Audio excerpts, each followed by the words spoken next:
Bienvenidos. En el video de hoy vamos a hablar sobre los componentes covariantes de un vector.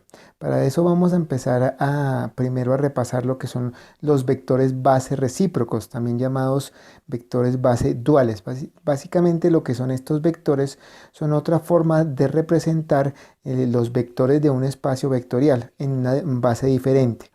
Las características principales de los vectores base recíprocos son: primero, que cada vector debe ser perpendicular a todos los vectores base originales que poseen diferentes índices. Es decir, por ejemplo, E1 con el superíndice debe ser perpendicular a E2 y E3. En el caso, por ejemplo, de E2 con el superíndice sería perpendicular al plano formado por los vectores E1 con subíndice y E3.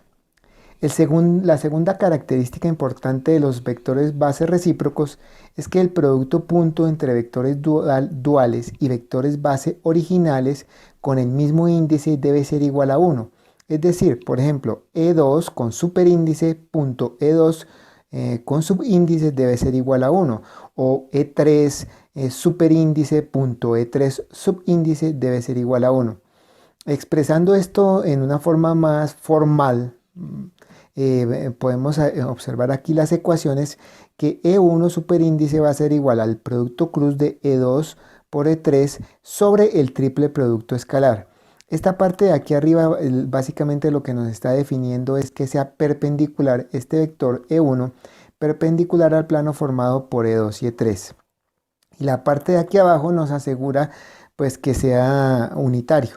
E1 punto E2 cruce 3. Esta parte es un escalar, esta parte de aquí es un vector, entonces básicamente lo que nos va a dar es un vector. E2 pues va a ser la misma parte de abajo, pero aquí en la parte superior en el numerador vamos a tener el producto cruz entre E3 y E1, haciendo que E2 sea perpendicular al plano formado por estos dos vectores. Y E3 superíndice va a ser E1 cruz E2 y sobre la misma parte inferior, o sea el triple producto escalar. Ahora vamos a recordar que en el video pasado encontramos que un vector se puede representar en base a sus componentes contravariantes, que son las proyecciones paralelas a los ejes coordenados. Aquí tenemos esa representación, entonces tenemos que un vector A en el espacio tridimensional pues, es la suma de una componente contravariante A1 por un vector covariante, este subíndice está indicando que son covariantes, más la componente contravariante A2 por el vector E2, y así sucesivamente pues A3, E3, y si de pronto se quisiera representar un vector en un espacio dimensional mayor, pues se seguiría esta misma nomenclatura. También se puede representar este mismo vector en base a unas componentes que se llaman covariantes. Esas componentes covariantes son estas de aquí que aparecen, en las cuales se coloca el número de la componente como subíndice. Entonces A1, y aquí ya se multiplicaría por un vector contravariante, un vector base E1. Lo mismo para A2, E2 y A3, E3. Entonces aquí vemos que los vectores base E1, E2 y E3 se transforman de forma covariante ante un cambio de coordenadas, que quiere decir que estos con subíndice básicamente son similares a estas componentes covariantes de acá, y los vectores E1, E2 y 3 se transforman de forma contravariante a un cambio de coordenadas. Quiere decir que estos de acá se transformarían de la misma forma que se transforman estas componentes contravariantes. Entonces, una cosa importante acá, el producto de un vector de una componente contravariante, como en este caso, por un vector covariante, es algo que no cambia ante la transformación de coordenadas. O sea, esta parte de acá es un número que se mantiene fijo ante cambio de coordenadas. Lo mismo esta parte de acá, este A1, que es una componente covariante multiplicada por este vector contravariante, también permanece fijo ante los cambios de coordenadas. ¿Qué quiere decir? Que para hacer un invariante, como se llama, o sea, algo que no cambia con respecto a la transformación de coordenadas, lo que hacemos es multiplicar una componente, ya sea contravariante como esta por un vector covariante, o una componente covariante por un vector contravariante. Bueno, ahora vamos a ver cómo hallamos los componentes covariantes de un vector. Entonces, refiriéndonos a esta figura en la parte izquierda, entonces tenemos el vector A y las coordenadas que están inclinadas, una x1 que podría ser una representación del eje X, y esta x2 pues que de alguna forma podría ser una representación de un eje Y, pero observamos que aquí está inclinada. Tenemos el vector A. Ese vector A va a formar un ángulo con este eje x1 que se llama teta. Y entre los ejes coordenados x1 y x2 vamos a tener un ángulo que se llama alfa. Ahora, las componentes covariantes son las proyecciones perpendiculares sobre los ejes coordenados del vector. Entonces aquí hacemos una proyección perpendicular sobre este x2 y aquí teniendo un vector base covariante L2 que habíamos manejado en el video anterior, y se va a generar aquí una componente covariante. Observamos que esta parte de acá, esta parte de aquí, de aquí, es la proyección como tal, o sea, E2 a 2 va a ser esta proyección. Lo mismo hacemos sobre el eje x1, generamos aquí una proyección perpendicular y se nos va a generar aquí una proyección que es E1 a 1, que este es el total de la proyección covariante sobre el eje x1. Si nos damos cuenta acá en esta parte, aquí no estamos formando un paralelogramo como lo hacíamos en las componentes contravariantes. ¿Qué quiere decir esto? Que nosotros no, a partir de este componente de acá y este componente de acá, no podemos obtener el vector A mediante la regla del paralelogramo. Entonces, ¿qué debemos hacer?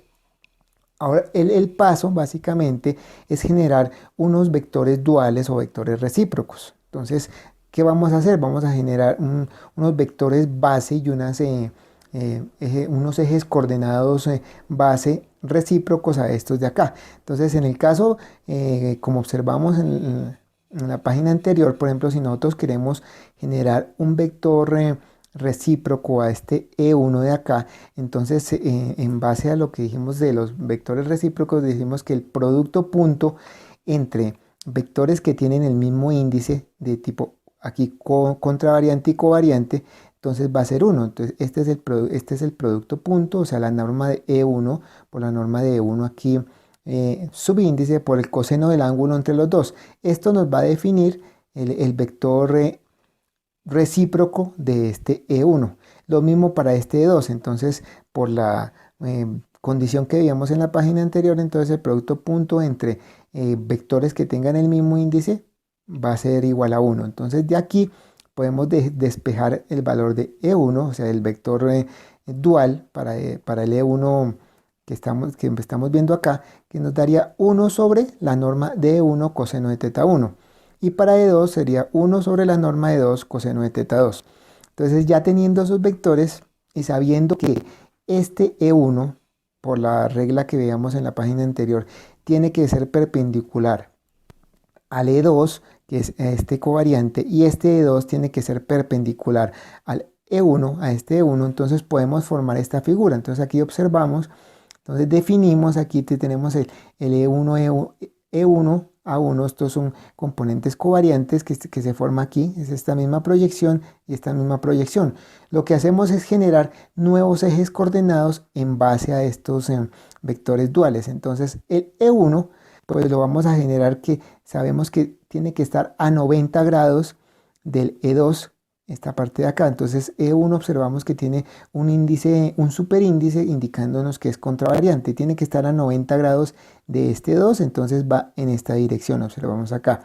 Ahora, L2 también tiene que estar a 90 grados, pero del vector base que está con el índice opuesto, o sea, a este E1. ¿Qué quiere decir? Que entre E2 contravariante y E1 covariante hay 90 grados. Lo mismo entre E2 covariante y E1 contravariante hay 90 grados, como observamos acá. Entonces, aquí al hacer la proyección, lo que vamos a hacer es una proyección perpendicular sobre este eje X2, pero que se extienda hasta el nuevo eje coordenado que hemos formado, en base al vector recíproco E2. Y lo mismo en esta parte de acá observamos que la proyección no solamente termina como estaba terminando esta parte de acá en el eje X1, sino en el nuevo X1, aquí con índice, con subíndice, y que está formado a partir del vector contravariante E1. Entonces, si nos damos cuenta en esta figura, aquí tenemos el vector A, entonces ya podemos afirmar que efectivamente en base a este componente de acá, o sea, a este componente de acá y a este componente de acá podemos formar ya el vector en base a la ley del paralelogramo.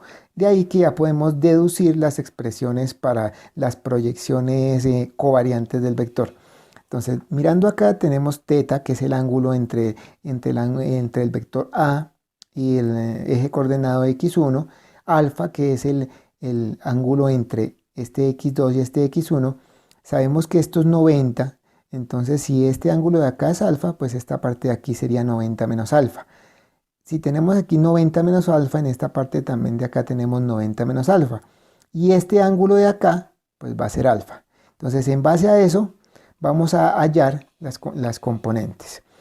Una cosa que podemos observar aquí es que el ángulo entre este vector base dual E1, que es contravariante, y este E1 es este de acá. Entonces E1 y E1, entonces este E1 y este E1 y este E1 es 90 menos alfa.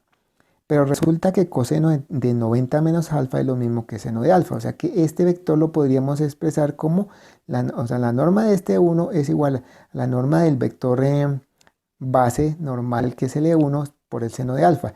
Lo mismo este θ2, que es el ángulo entre el E2, que es este de acá, y este E2. Este también es 90 menos alfa, y coseno de 90 menos alfa es lo mismo que seno de alfa.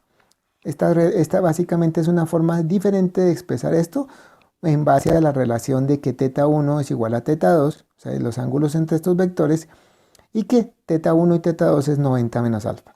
Ahora vamos a hallar el vector A en base a las nuevas proyecciones que ya tenemos formadas por los nuevos ejes coordenados X2 subíndice y X1 subíndice.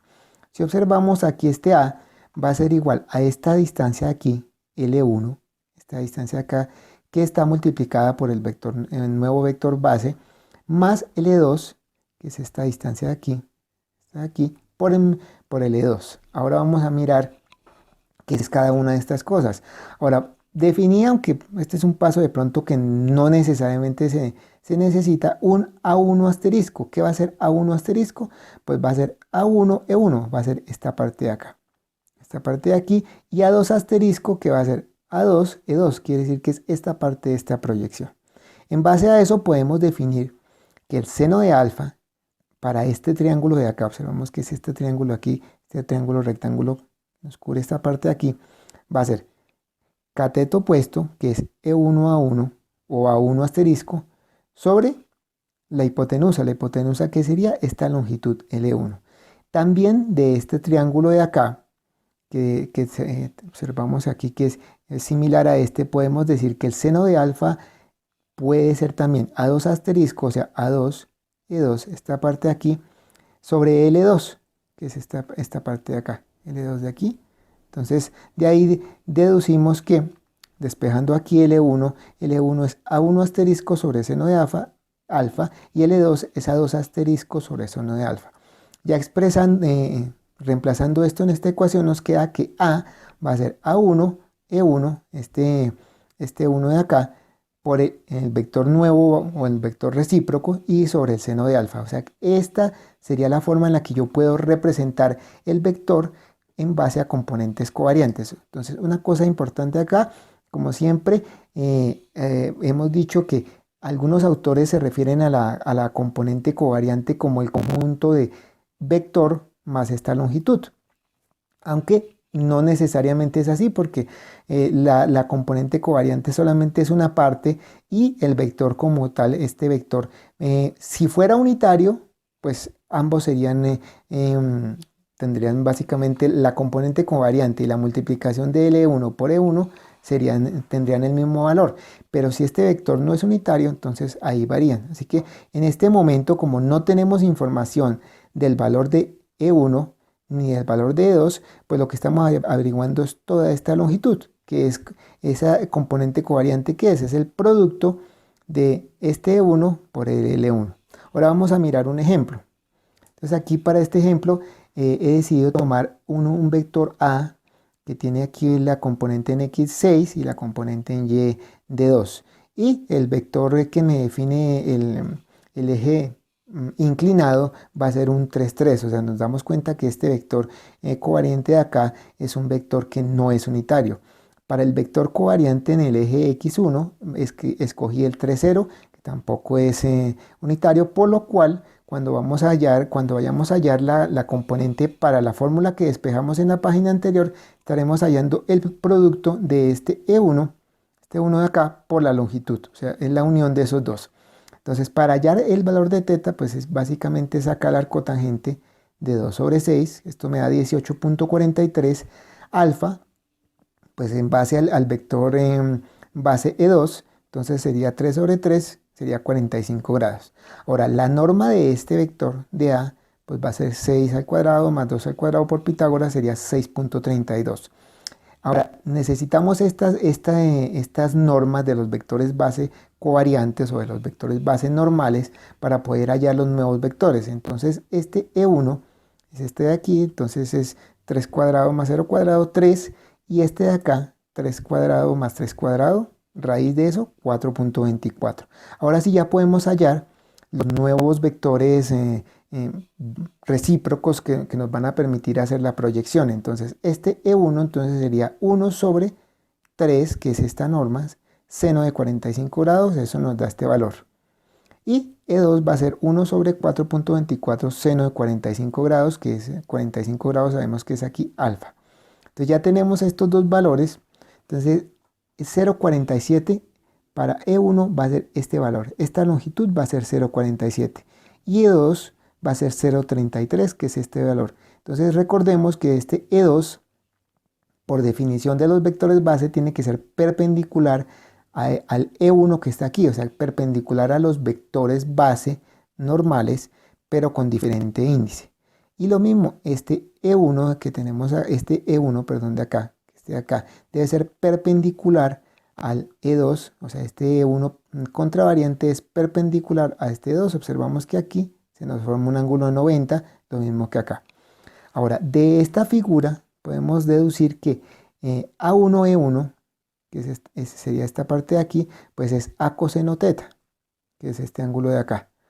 Y eso nos da un valor de aproximadamente 6. Aquí he hecho pues unos redondeos que más adelante de pronto pues nos vamos a mostrar que dan un poco diferentes los datos, pero si se toman todos los decimales va a dar. Y este A2E2, que es esta longitud de acá, entonces va a ser A coseno de este ángulo de acá que es alfa menos teta. Está aquí, entonces A2E2 va a ser 5.65. Entonces ya teniendo estas dos partes, esas dos proyecciones que tenemos acá, entonces podemos hallar el valor de las componentes covariantes de A. Entonces, en base a la fórmula que hallamos acá, perdón, es esta de acá, esto de aquí sobre seno de alfa, entonces obtenemos aquí despejando 6, este es 6 de acá, 5.65 multiplicado por los vectores covariantes. Aquí tenemos que, entonces sería A igual a 8.48 E1 más 7.99 E2. De nuevo, como esto no es un eje, no es un sistema coordenado perpendicular, para hallar la magnitud de este vector no podemos utilizar el teorema de Pitágoras. Lo que hacemos es aplicar el teorema de los cosenos. Entonces lo que hacemos es tomar las componentes, las elevamos al cuadrado y restamos el doble del producto del primero por el segundo y por el coseno que de alfa. En ese resultado, aquí ya recordando este A2, este A entre paréntesis y el 2 acá nos está indicando que es cuadrado para distinguirlo, por ejemplo, de un A2 como podría ser aquí si tenemos en superíndice. Esto nos da 6.32, que es efectivamente este valor de acá. Una aclaración de pronto que no hice en el video anterior, cuando estábamos viendo este signo en el otro video para los componentes contravariantes que aparecía aún más.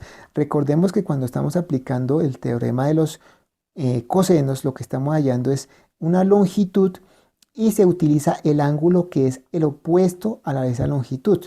Entonces en el video pasado teníamos un ángulo que no era alfa, sino era 180 menos alfa, por eso cambiaba el signo que habitualmente es menos por un más. En este de aquí tenemos que el ángulo opuesto a este vector o a esta longitud, la cual queremos saber, es alfa. Entonces simplemente utilizamos el signo menos. Esa es la razón por la cual en el video anterior era un signo más y en esta es un signo menos. Ahora vamos a utilizar en base a los vectores a los vectores base, valga la redundancia, para hallar los componentes. Entonces recordemos que un vector entonces se puede hallar en base a sus componentes covariantes multiplicados por un vector contravariante. Esta es la fórmula. Entonces A igual a componente covariante A1 por el vector base contravariante E1 más la componente covariante A2 por el vector contravariante E2.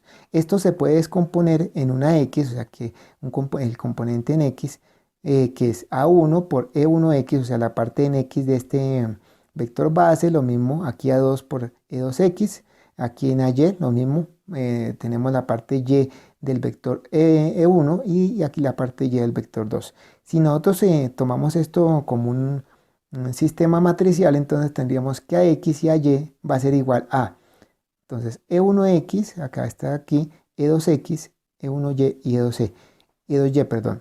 Y la idea sería poder averiguar en base a estos datos las componentes covariantes A1 y A2.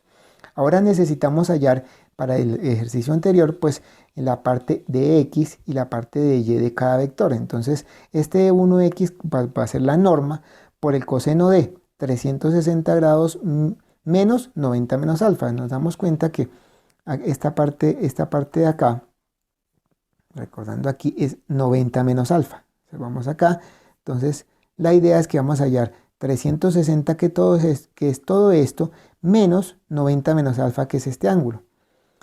De ahí deducimos que E1X0033, lo mismo para E1Y. Este E1Y pues eso es contravariante y el Y lo estoy utilizando aquí para mostrar que la parte Y de ese vector base nos da que es menos 0,33 y efectivamente observamos que este E1 aquí tiene una componente negativa porque está apuntando hacia la parte de abajo y la parte de X es positiva.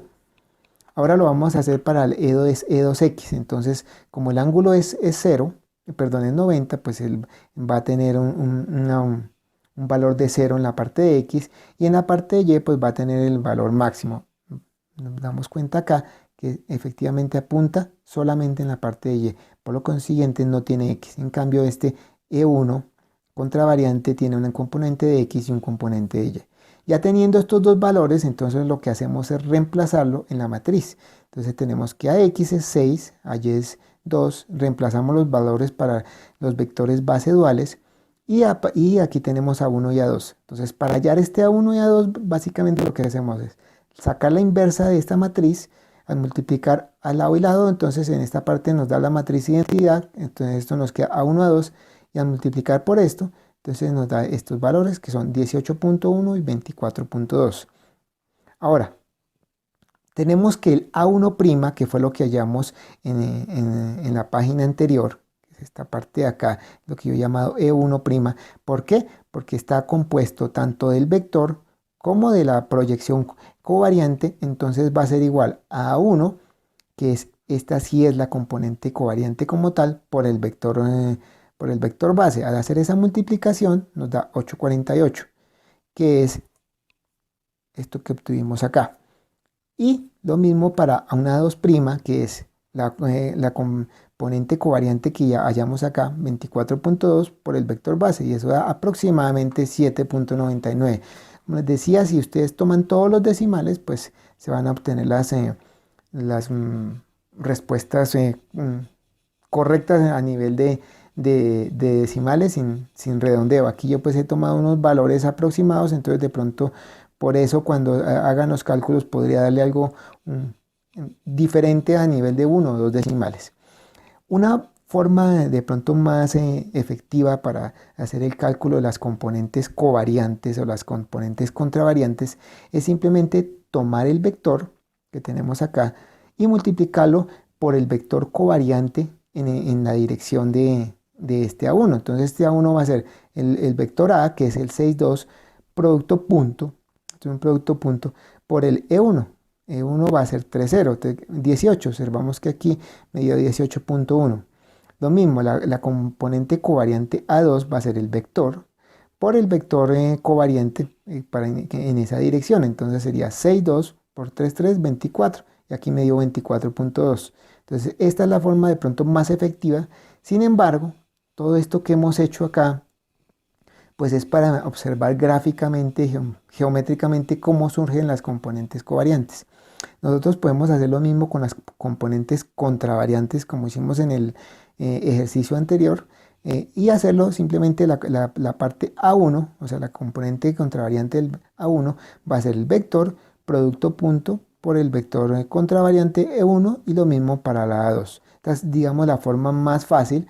Pero como les comentaba, todo esto que hicimos acá, todo este ejercicio de calcular las componentes en base a ángulos y mirar que cuando se utiliza el vector base, sea contravariante o covariante, según estemos calculando las componentes covariantes o contravariantes, nos sirve digamos, de ejemplo como para saber de dónde surgen estas componentes.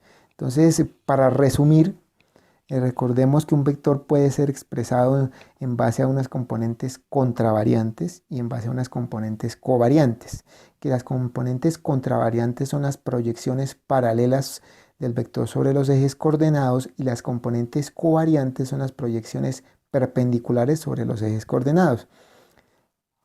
Una cosa importante recordar también que un vector no es ni contravariante ni covariante. Yo he colocado esos títulos en los videos porque es habitual encontrarlo en la literatura, tanto matemática como física. Entonces, de pronto, si uno está buscando una información, lo más seguro es que va a encontrar vectores covariantes y vectores contravariantes. Sin embargo, un vector no es ni contravariante ni covariante. Un vector es simplemente un segmento de línea dirigido que tiene un valor independiente del sistema coordenado donde lo tengamos localizado. Lo que van a ser contravariantes o covariantes van a ser las componentes que se generan en determinado sistema coordenado y los vectores base que utilizamos para formar ese vector en ese sistema coordenado. Entonces, eso es importante. Estos vectores contravariantes y vectores covariantes, pues básicamente son lo más importante, digamos, para empezar con lo que es el cálculo tensorial, que próximamente estaré haciendo unos videos. El cálculo tensorial es la base de la teoría especial de la relatividad, más de la teoría general de la relatividad y bastantes áreas, tanto de la física como de la ingeniería. Entonces es muy importante que sepamos diferenciar entre componentes covariantes, componentes contravariantes y cómo podemos formar un vector en base a dichas componentes. Bueno, por el video de hoy no es más. Hasta la próxima.